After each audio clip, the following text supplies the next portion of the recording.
हुन्छ। सम्पूर्ण दर्शक महानुभावहरूलाई नमस्कार भन्न चाहन्छु। आज म नयाँ विषयवस्तुतिर नयाँ विषयवस्तु ल्याएर चाहिँ आइरहेको छु। तर के हुन्छ भन्दाखेरि हाम्रो कहिल्यै पनि हाम्रो मनलाई चाहिँ फाट्न दिनु हुँदैन।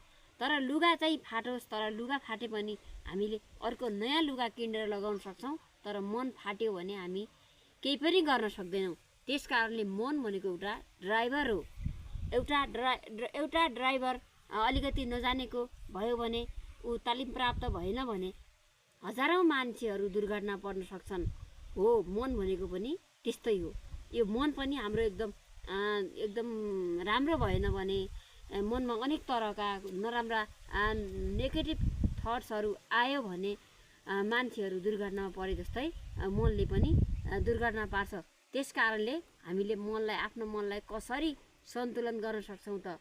हामी नियमित व्यायाम गरेर, अर्थात् नयाँ नयाँ कुराहरू सोचेर र नयाँ ज्ञान गुणका कुराहरू अध्ययन गरेर भए पनि हामीले चाहिँ आफ्नो मनलाई चाहिँ फाट्न दिनु हुँदैन।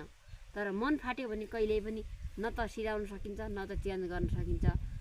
त्यस कारणले चाहिँ हामीले मनलाई जति सक्यो सफा गर्ने काम गरौँ। बाँकी म अर्को भिडियोमा ल्याएर आउनेछु।